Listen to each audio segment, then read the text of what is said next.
എല്ലുകൾക്കും പല്ലുകൾക്കും എന്നുവേണ്ട ശരീരത്തിന് ഏറ്റവും ആവശ്യമായ ധാതുവാണ് കാൽസ്യം.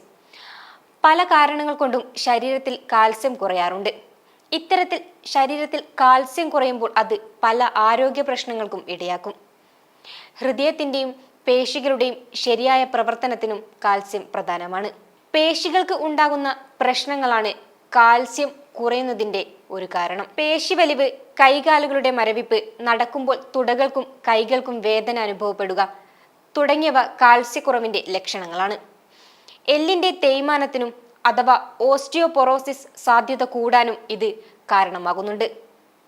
പല്ലുകൾ പൊട്ടുന്നതും പല്ലുകൾ പെട്ടെന്ന് കേടാവുന്നതും പല്ലിന്റെ ഇനാമലിന് ഉണ്ടാകുന്ന മറ്റു പ്രശ്നങ്ങളും കാൽസ്യക്കുറവിന്റെ ലക്ഷണമാകാം. നഖങ്ങളുടെ ആരോഗ്യത്തിനും കാൽസ്യം അത്യാവശ്യമാണ്.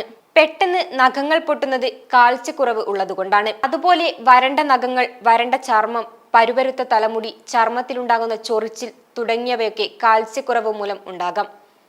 രണ്ട് തരത്തിലാണ് ശരീരം കാൽസ്യത്തെ കണ്ടെത്തുന്നത്.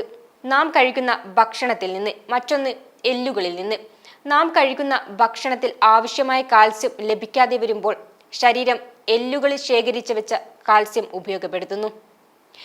പിന്നീട് ഭക്ഷണത്തിൽ നിന്നും കാൽസ്യം കിട്ടുമ്പോൾ അത് എല്ലുകളിലേക്ക് കൊടുക്കുന്നു. ക്ഷീണം പല രോഗങ്ങളുടെയും ലക്ഷണമാണെങ്കിൽ പോലും കാൽസ്യത്തിന്റെ കുറവിനെ സൂചിപ്പിക്കുന്ന ലക്ഷണം അമിത ക്ഷീണമാണ്. മാത്രമല്ല, ചിലരിൽ ഓർമ്മക്കുറവ്, വിഷാദം, മറ്റ് മാനസിക പ്രശ്നങ്ങൾ തുടങ്ങിയവ കാൽസ്യത്തിന്റെ കുറവ് മൂലം ഉണ്ടാകാം. അതുപോലെ ചിലരിൽ ഹാർട്ട് ബീറ്റ് കൂടുന്നതും സ്ത്രീകളിൽ ആർത്തവ പ്രശ്നങ്ങൾ ഉണ്ടാകുന്നതും കാൽസ്യക്കുറവിന്റെ ലക്ഷണങ്ങളാണ്. ഇത് പരിഹരിക്കാൻ കാൽസ്യം അടങ്ങിയ ഭക്ഷണങ്ങൾ കഴിക്കുന്നത് വളരെ നല്ലതാണ്. പാല്, തൈര്, ചീസ്, മുട്ട, ബദാം, സോയാ മിൽക്ക്, എള്ള്, ചിയാ വിത്തുകൾ, വെണ്ടയ്ക്ക, മത്തി, ഇലക്കറികൾ, ബീൻസ്, മത്സ്യം, നട്ട്സ് തുടങ്ങിയവയിൽ ധാരാളം കാൽസ്യം അടങ്ങിയിട്ടുണ്ട്. ഈ വീഡിയോ നിങ്ങൾക്ക് ഇഷ്ടമായാൽ ലൈക്ക് ചെയ്യുക. കൂടുതൽ വീഡിയോകൾക്കായി യോഗനാഥം ന്യൂസ് ചാനൽ സബ്സ്ക്രൈബ് ചെയ്യുക.